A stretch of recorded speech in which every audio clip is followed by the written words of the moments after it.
Hello friends, मेरा नाम है प्रदीप चौरसिया और आप देख रहे हैं आपका अपना YouTube channel new Gurukul centre of excellence पर यूपी स्पेशल की क्लास। और इस क्लास में हम बात करेंगे उत्तर प्रदेश में स्थित बांध परियोजनाएं और यहाँ पे हम जो है प्रमुख बांध परियोजनाओं के बारे में डिस्कस करेंगे। वो कौन सी नदी पर बनी हुई हैं और वो कितनी ऊंची हैं, यानी कि उनकी ऊंचाई कितनी है, इन सब चीज़ों के बारे में हम आज डिस्कस करेंगे। तो चलिए यहाँ पे शुरू करते हैं।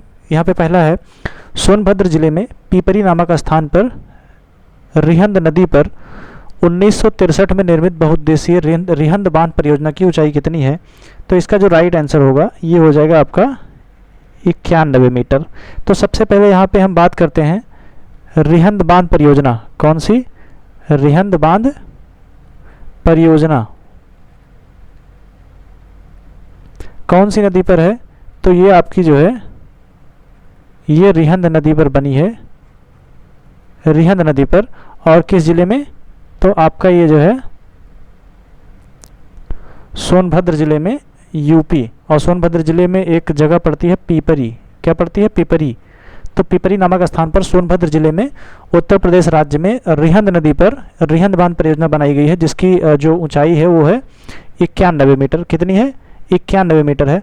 अगले हम बात करते हैं ललितपुर जिले में बेतवा नदी पर उत्तर प्रदेश और मध्य प्रदेश की 1975 में निर्मित संयुक्त राजपाट, यहाँ पे सॉरी ये राजघाट होगा आपका, ये राजघाट बहुउद्देशीय परियोजना बांध परियोजना की ऊंचाई कितनी है? देखिए यहाँ पे जो रिहंद बांध परियोजना थी ये बनाई गई थी 1963 में। अब देखिए यहाँ पे हम बात कर रहे हैं कि राजघाट परियोजना, राजघाट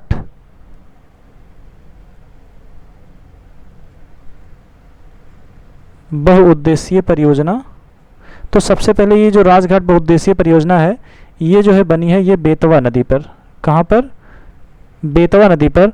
और साथ में ये जो है यूपी प्लस एमपी की क्या है, ये कंबाइंड परियोजना है। और ये जो बनाई गई थी ये 1975 में बनाई गई थी। तो बात कर रहा है कि इसकी ऊंचाई कितनी? तो इसकी ऊंचाई जो है ये है 43.80 मीटर। कितना है? 43.80 मीटर है। कहाँ पे बनाया गया है? ये ललितपुर जिले में। कहाँ पे? ललितपुर जिले में,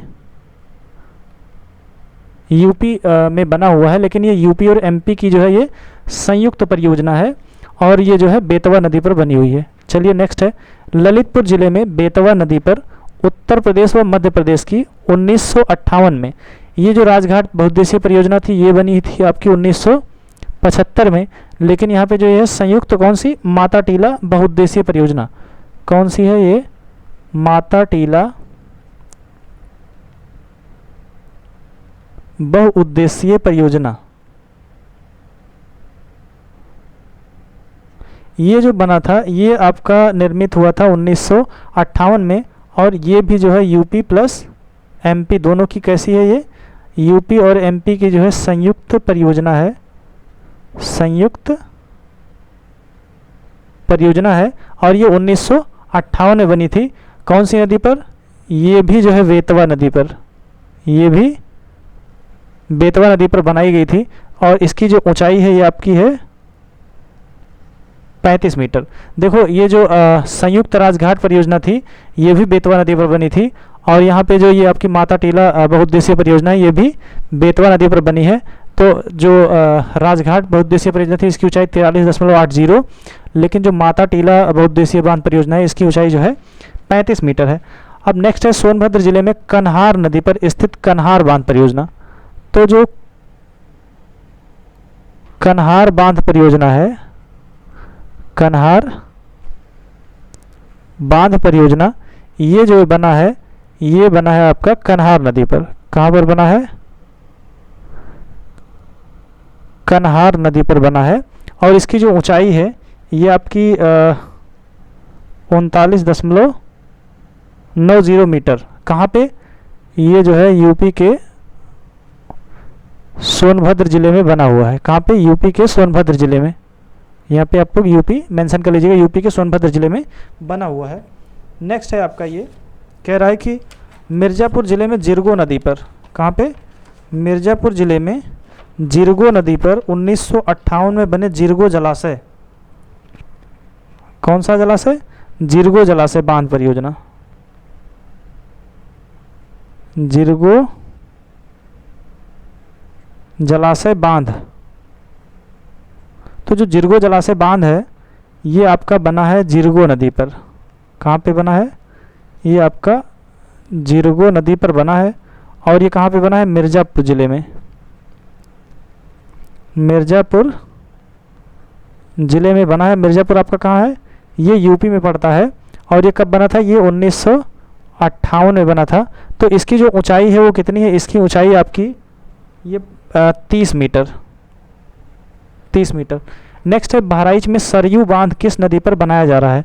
तो देखो कौन सा बांध है? ये सरयू बांध है, सरयू बांध। तो यहाँ पे जिस नाम से बांध है उसी नदी पर बनाया जा रहा है। तो ये बनाया जा रहा है आपका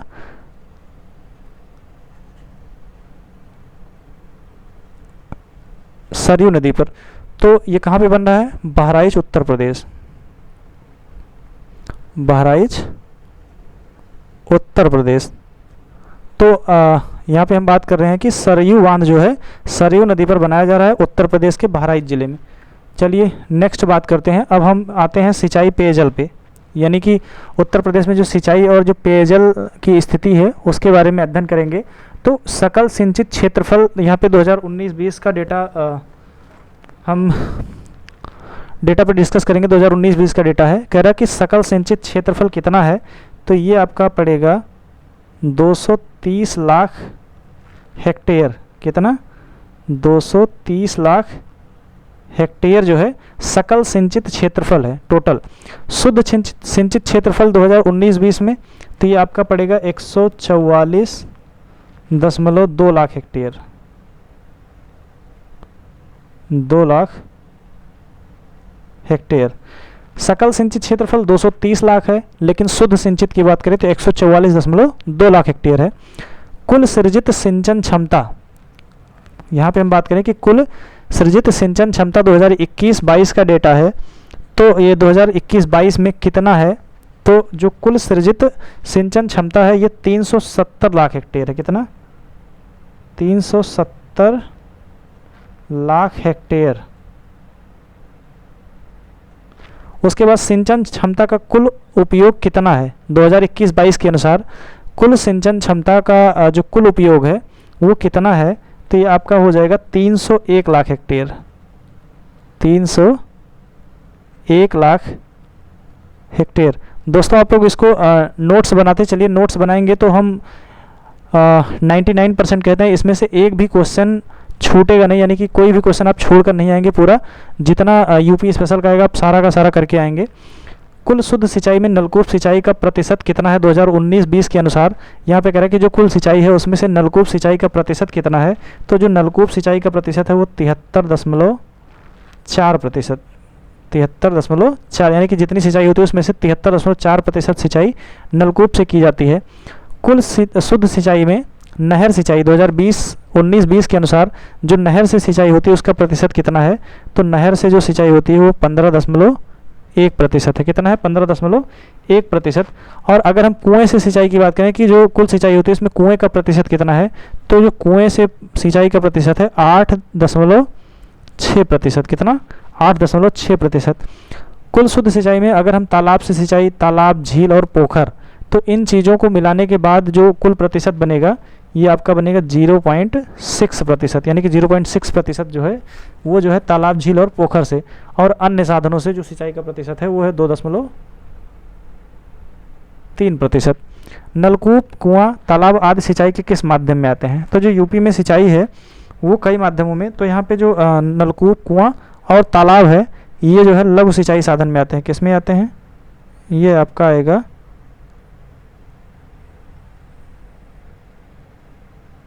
लघु सिंचाई साधन में। यहीं पे अगर नहर, बांध आदि सिंचाई के किस माध्यम में आते हैं? तो आपका जो नहर, बांध होगा ये आता है मध्यम व बृहत सिंचाई साधन।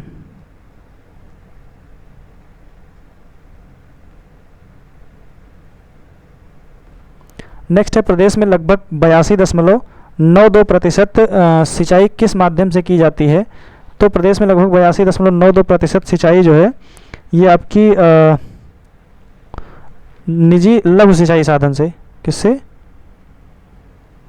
निजी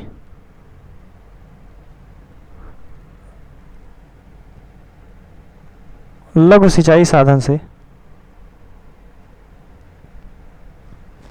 नेक्स्ट है, तालाबों पोखरों आदि से सिंचाई के लिए प्रयुक्त प्राचीन तकनीक कौन सी है?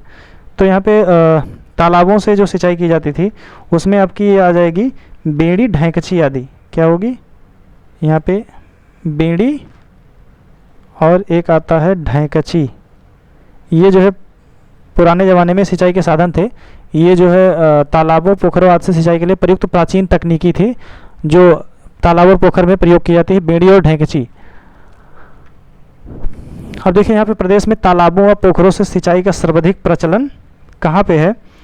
तो ये जो है आपका प्रदेश में तालाबों व पोखरों से सिंचाई का जो सर्वाधिक प्रचलन है वो आपका बुंदेलखंड क्षेत्र में। कहाँ पे है?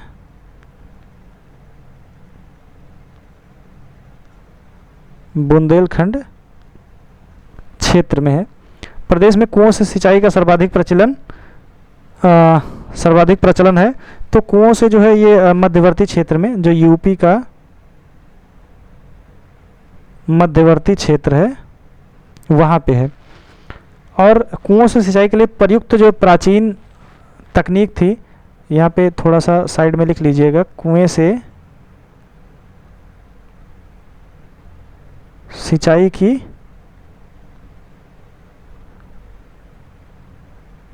प्राचीन तकनीक। तो इस प्राचीन तकनीक में आपकी रहट आ जाएगी, रहट हो जाएगी, वासर होगा, या इसको वासर रहट बोलते हैं, वासर रहट। बलदेव बाल्टी एक थी, बलदेव बाल्टी, और ढैकली। क्या होगा? ढैकली हो जाएगा। चरसा होगा, मायादास लिफ्ट, मायादास लिफ्ट आदि। तो ये सब चीज़ें जो है ये कुएं से सिंचाई की जो है ये प्राचीन तकनीक थी। तो इसको आप लोग नोट कर सकते हैं इंपॉर्टेंट फैक्ट में कि जो कुएं से प्राचीनतम सिंचाई की जो तकनीकियाँ थी वो कौन कौन सी थी। तो इसमें रहट हो जाएगा वासर रहट, बलदेव बाल्टी, ढैकली, चरसा, मायादास लिफ्ट आदि। प्रदेश में नलकूपों से सिंचाई कब शुरू की गई? तो ये जो है 1930 में शुरू की गई थी। कहाँ से? मेरठ से। सबसे पहले जो है नलकूप कहाँ पे लगाया गया था? मेरठ में लगाया था 1930 में। प्रदेश में सिंचाई का सबसे बड़ा साधन कौन सा है? तो प्रदेश में सबसे बड़ा सिंचाई का साधन जो है नलकूप है। क्या है? नलकूप है। प्रदेश में नलकूपों की गहनता सर्वाधिक कहाँ पे है? तो सबसे ज़्यादा नलकूप जो है पश्चिमी भाग में पाए जाते हैं। कहाँ पे? पश्चिमी भाग में। जो यूपी का पश्चिमी भाग है वहाँ पे सर्वाधिक आप नलकूप देखने को मिलेंगे, यानी कि नलकूपों की गहनता वहाँ पे सर्वाधिक है। प्रदेश में सिंचाई हेतु पहला कार्यालय 1823 में कहाँ खोला गया? तो ये जो है प्रदेश में सिंचाई के लिए जो 1823 में पहला कार्यालय खोला गया था ये सहारनपुर में खोला गया था। कहाँ पे? ये सहारनपुर में खोला गया था। और उत्तर प्रदेश में सिंचाई विभागाधीन कुल नहरें जो हैं वो जो हैं 75,091 किलोमीटर। कितनी हैं? 75,091 किलोमीटर। ये जो है सिंचाई विभाग के अंतर्गत आती हैं। और ये जो डेटा है ये है आपका 8/6/2022। तो 8/6/2022 के अनुसार प्रदेश में जो सिंचाई विभाग के अधीन जो नहरें थी उनकी कुल लंबाई 75,091 किलोमीटर। कितना है? 75,091 किलोमीटर। प्रदेश की सबसे पुरानी नहर कौन सी है? तो पूर्वी यमुना नहर। कौन सी है? ये है पूर्वी यमुना नहर। प्रदेश की सबसे पुरानी नहर जो है ये पूर्वी यमुना नहर है। और इसको 1631 में शाहजहां द्वारा बनवाई गई थी। पूर्वी यमुना नहर को पुनः अंग्रेजों द्वारा कब खुदवाया गया था? तो जो पूर्वी यमुना नहर थी इसको अंग्रेजों के द्वारा 1830 में पुनः खुदवाया गया था। 1830 में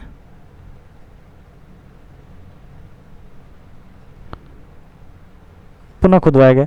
सबसे पहले 1631 में शाहजहां ने जो है पूर्वी यमुना नहर को बनवाया था। उसके बाद 1830 में अंग्रेजों ने इसका पुनः जो है सौंदर्यीकरण करवाया, कह सकते हैं, पुनः इसको खुदवाया। प्रदेश की सबसे बड़ी 12,361 किलोमीटर नहर प्रणाली कौन सी है? तो शारदा नहर है। कौन सी है? आपकी जो यूपी की सबसे बड़ी नहर है वो जो है शारदा नहर है। 1928 में, कब? 1928 में जो है बनवाई गई थी। नेक्स्ट है हरिद्वार से निकलने वाली ऊपरी गंगा नहर का निर्माण। कह रहा है कि हरिद्वार से निकलने वाली ऊपरी गंगा नहर का निर्माण हुआ था, तो ये जो है 1854 में हुआ था। कब हुआ था? 1854 में हुआ था। प्रदेश में नहरों का सर्वाधिक विस्तार कहाँ पर है? तो प्रदेश में सर्वाधिक जो नहरों का विस्तार है ये पश्चिमी उत्तर प्रदेश में है। कहाँ पर है? ये आपका पश्चिमी उत्तर प्रदेश में। नेक्स्ट है प्रदेश में सर्वाधिक नहर सिंचित क्षेत्रफल। अब उधर नहर है तो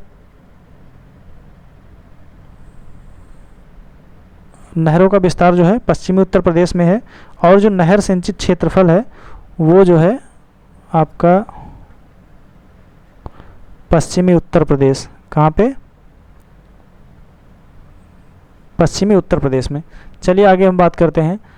प्रदेश में सर्वाधिक लंबाई में नहरें कहाँ पर हैं? तो प्रदेश में सर्वाधिक लंबाई की जो नहरें हैं वो रायबरेली में हैं। कहाँ पे हैं? रायबरेली में।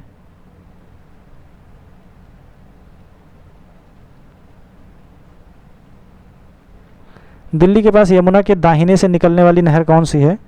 तो दिल्ली के पास यमुना के दाहिने से जो निकलने वाली नहर है उसका नाम है आगरा नहर।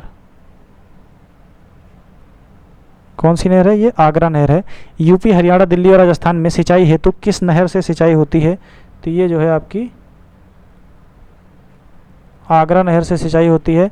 और आगरा नहर जो है कितने? यूपी, हरियाणा, दिल्ली व राजस्थान, तो ये जो है 3 स्टेट और एक यूटी इससे कवर किया जाता है। 3 स्टेट में कौन सा आपका? यूपी हो जाएगा, यूपी, हरियाणा, राजस्थान, और एक यूटी में आपका आ जाएगा दिल्ली। ठीक है। सहारनपुर के पास यमुना पर बना यह बैराज जिसे अब तजे वाला बैराज कहते हैं कौन सा है? तो इसका नाम है हथनी कुंड। क्या नाम है? इसका नाम है हथनी कुंड। तो जो हथनी कुंड है इसे जो है अब तजे वाला बैराज भी कहा जाता है, और ये जो है सहारनपुर के पास यमुना पर बना है। ये जो बैराज है ये सहारनपुर के पास यमुना नदी पर बना है, इसे अब ताजे वाला बैराज भी कहा जाता है, और इसका नाम पहले था हथनी कुंड। यूपी, हरियाणा, हिमाचल, दिल्ली व राजस्थान, यूपी, हरियाणा, हिमाचल, दिल्ली व राजस्थान का संयुक्त बैराज कौन सा है? तो यहाँ पे आपका ये हो जाएगा हथनी कुंड बैराज। कौन सा? हथनी कुंड बैराज। इसमें आप एक स्टेट और ऐड कर लीजिएगा, हिमाचल प्रदेश। ठीक है। फिर नेक्स्ट है शारदा या काली नदी से बनवासा चंपावत से निकलने वाली शारदा नहर से सिंचाई किस राज्यों में होती है? तो यूपी और उत्तराखंड। कहाँ पे? उत्तर प्रदेश और उत्तराखंड में शारदा नहर से क्या होती है? सिंचाई होती है। जो शारदा नहर है ये कहाँ से निकलती है? शारदा नदी से बनवासा, शारदा नदी से बनवासा से निकलने वाली जो शारदा नहर है इससे जो सिंचाई होती है ये उत्तर प्रदेश और उत्तराखंड 2 राज्यों में होती है। फिर है रामगंगा से कालागढ़ से यानी कि पौड़ी से निकलने वाली रामगंगा नहर से सिंचाई किस राज्य में होती है? यहाँ पे भी वही सेम 2 स्टेट होंगे, उत्तर प्रदेश और उत्तराखंड। गंडक नदी से नेपाल से निकलने वाली गंडक नहर से सिंचाई किस राज्यों में होती है? तो ये जो है आपका उत्तर प्रदेश और बिहार, उत्तर प्रदेश और बिहार में जो है ये आपकी गंडक नहर से सिंचाई होती है। पन्ना मध्य प्रदेश में स्थित केन नहर परियोजना किन राज्यों की है? तो जो केन नहर परियोजना है ये यूपी प्लस एमपी की जो है ये जो है संयुक्त परियोजना है। यूपी और एमपी की क्या है? ये संयुक्त परियोजना है। शहडोल में सोन नदी पर बनी बाण सागर परियोजना, तो ये जो बाण सागर परियोजना है सोन नदी पर बनी है कहाँ पे? शहडोल मध्य प्रदेश परियोजना किन राज्यों की है? तो ये जो है यूपी, एमपी व बिहार की है। बाण सागर परियोजना जो है किसकी है? ये जो बाण सागर परियोजना है ये शहडोल मध्य प्रदेश में सोन नदी पर बनी है। तो ये जो है यूपी, एमपी प्लस बिहार की जो है ये संयुक्त परियोजना है। किसकी है? यूपी, एमपी और बिहार की संयुक्त परियोजना है। दिसंबर 2019 से बाण सागर परियोजना से लगभग 1.5 लाख हेक्टेयर क्षेत्र की सिंचाई किस जिले में हो रही है? तो जो बाण सागर परियोजना है इससे 1.5 लाख हेक्टेयर क्षेत्रफल की जो सिंचाई हो रही है प्रयागराज व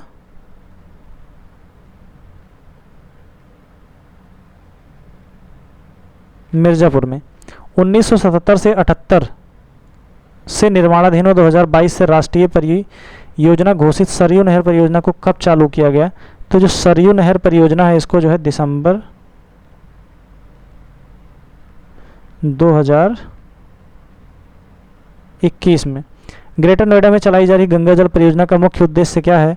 तो जो गंगा जल परियोजना है इसका जो मुख्य उद्देश्य है पेयजल को पहुंचाना या पेयजल हेतु जो इस परियोजना को चलाया जा रहा है। चलिए आगे हम बात करते हैं सिंचाई पेयजल में। यमुना पर मथुरा में गोकुल बैराज व आगरा में आगरा बैराज बनाए गए हैं। ये किस उद्देश्य से बनाए गए हैं? तो ये जो है पेयजल हेतु यानी कि पीने के पानी हेतु इनको बनाया गया है। गंगा में कानपुर में लवकुश बैराज किस उद्देश्य से बनाया गया है? तो जो लवकुश बैराज है ये भी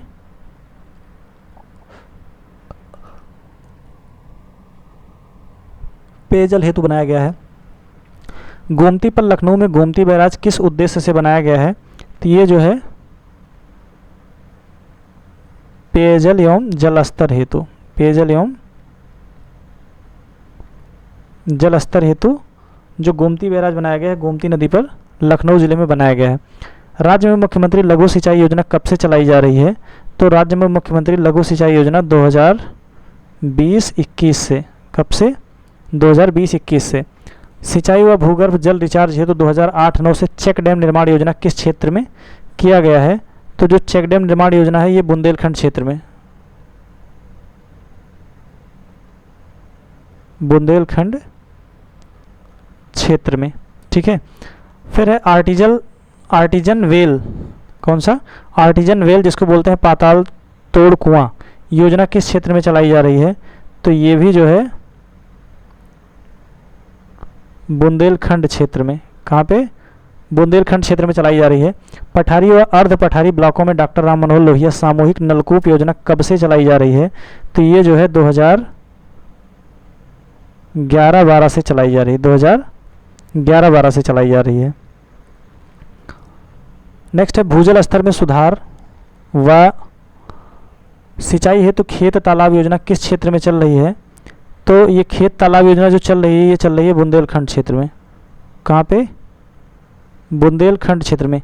तो देख रहे होंगे इधर जो ज़्यादा योजनाएं हैं ये जो सिंचाई से संबंधित ये बुंदेलखंड क्षेत्र में ही चलाई जाएगी, क्योंकि वो पठारी क्षेत्र है, वहाँ पे सिंचाई के लिए काफ़ी समस्याओं का सामना करना पड़ता है। तो इसलिए जो है तरह तरह की सरकार के द्वारा योजनाएं बुंदेलखंड क्षेत्र के लिए चलाई जा रही हैं, ताकि वहाँ के किसानों को अधिक से अधिक लाभ हो सके और वहाँ की जो उपज है वो काफ़ी बढ़ाई जा सके और वो जो है वह क्षेत्र धन धान्य से परिपूर्ण हो सके। तो नेक्स्ट है प्रदेश में ड्रिप एवं स्प्रिंकलर तकनीक से सिंचाई ज़्यादातर किस क्षेत्र में की जाती है? तो ये जो है आपका बुंदेलखंड, यहाँ पे ज़्यादातर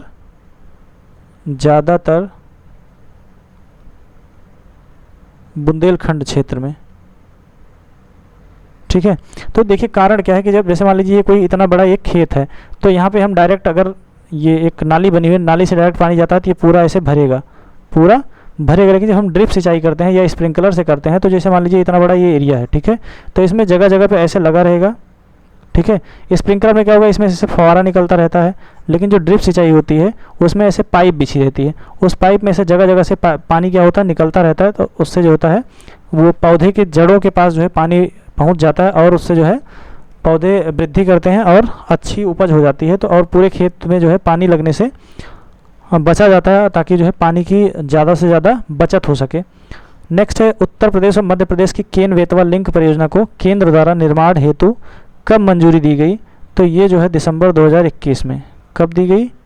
ये दी गई दिसंबर 2021 में केंद्र सरकार द्वारा मंजूरी दी गई। किसको मंजूरी दी गई? केन बेतवा लिंक परियोजना को। और ये जो केन बेतवा लिंक परियोजना है, केन बेतवा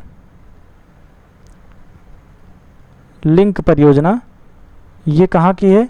ये यूपी प्लस एमपी की है, संयुक्त परियोजना है। तो इसको केंद्र द्वारा निर्माण हेतु दिसंबर 2021 में मंजूरी दे दी गई। नेक्स्ट है भूगर्भ जल।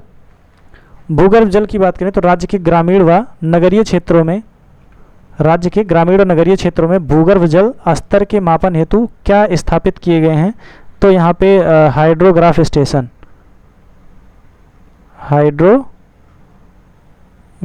स्टेशन किसके लिए? ग्रामीण व नगरीय क्षेत्रों में। कहाँ पे? ग्रामीण व नगरीय क्षेत्रों में भूगर्भ जल स्तर के मापन हेतु हाइड्रोग्राफ स्टेशन की स्थापना की गई है। भूजल की दृष्टि से प्रदेश के अतिदोहित व क्रिटिकल ब्लॉक क्रमशः कितने हैं? तो यहाँ पे जो है अतिदोहित व क्रिटिकल, अगर हम अतिदोहित की बात करें तो जो अतिदोहित हैं, अतिदोहित 113 व जो क्रिटिकल ब्लॉक्स हैं, क्रिटिकल में जो है 59 ब्लॉक हैं। भूजल समस्या से ग्रस्त राज्य में कितने शहर हैं? तो ये जो है 22 शहर ऐसे हैं यूपी में जो भूजल समस्या से जो ग्रसित हो चुके हैं। ये 2019 का डेटा है। तो 2019 की डेटा के अकॉर्डिंग 22 शहर ऐसे हैं जो भूजल की समस्या से ग्रस्त हो चुके हैं। अपनी भूमिगत जल क्षमता का सर्वाधिक दोहन करने वाला जिला कौन सा है?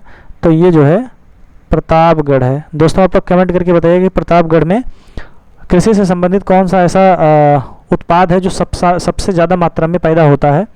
नेक्स्ट है राज्य में रेन हार्वेस्टिंग और रिचार्ज नीति कब लागू की गई? तो जो राज्य में रेन हार्वेस्टिंग और रिचार्ज नीति थी ये 2001 में लागू की गई थी। कब? 2001 में लागू। नेक्स्ट है राज्य में जल प्रबंधन और नियामक प्राधिकरण कब लागू हुआ? तो ये जो है 2010 में जो है राज्य में जल प्रबंधन व नियामक प्राधिकरण गठित हुआ 2010 में। राज्य में भूजल दिवस कब मनाया जाता है? तो राज्य में जो भूजल दिवस है ये जो है 10 जून को मनाया जाता है। राज्य में भूजल सप्ताह कब मनाया जाता है? तो राज्य में जो भूजल सप्ताह है 16 से 22 जुलाई। नेक्स्ट है केंद्रीय नीति आयोग द्वारा 2019 में देश का पहला घोषित मॉडल जल ग्राम कौन सा है? तो ये आपका हो जाएगा जखनी गांव। कौन सा? जखनी गांव कहाँ पड़ेगा? बांदा उत्तर प्रदेश में। बांदा उत्तर प्रदेश में। केंद्रीय नीति आयोग द्वारा 2019 में देश का पहला घोषित मॉडल जल ग्राम। तो ये जो केंद्रीय नीति आयोग द्वारा देश का, ये कैसा है? ये देश का पहला मॉडल जल ग्राम है। पहला मॉडल जल ग्राम है जिसको जो है नीति आयोग द्वारा घोषित किया गया 2019 में ही। और ये जो है जखनी गांव बांदा उत्तर प्रदेश में। तो दोस्तों ये जो है आपका यहाँ पे भूगर्भ जल, पेयजल और जो जल से संबंधित जो फैक्ट थे वो ख़त्म हो गया है। बांध परियोजना वगैरह जो थी वो ख़त्म हो गई, सिंचाई पेयजल भी ख़त्म हो चुका है। तो बस ये वीडियो यहीं पे ख़त्म करते हैं। हाँ, आपका जो अगला वीडियो होगा वो उत्तर प्रदेश में जो है ऊर्जा या जिसको बोलते हैं एनर्जी से रिलेटेड होगा, तो उसके बारे में हम चर्चा करेंगे। तो बस आज के लिए इतना ही। हाँ दोस्तों, जाते जाते एक बात कहेंगे कि अगर वीडियो आपको अच्छा लग रहा हो तो लाइक करिएगा, शेयर करिएगा और चैनल को ज़्यादा से ज़्यादा सब्सक्राइब करिएगा। आप लोग ना तो शेयर कर रहे हैं ना तो लाइक करते हैं, और देखते भी हैं तो बस वीडियो को प्ले कर लेते हैं और फिर बंद कर देते हैं। उससे क्या होता है, या तो देखिए ही मत, हाँ देखिए तो एटलीस्ट कम से कम 2-4 मिनट तो देखिए ही। उससे क्या होगा, थोड़ा सा रीच बढ़ेगी, और जो रीच बढ़ेगी तो हमको थोड़ा सा मनोबल हमारा बढ़ेगा कि हाँ लोग सपोर्ट कर रहे हैं। तो बस आज के लिए इतना ही, मिलते हैं अगले वीडियो में। तब तक के लिए आपका धन्यवाद, बहुत बहुत धन्यवाद।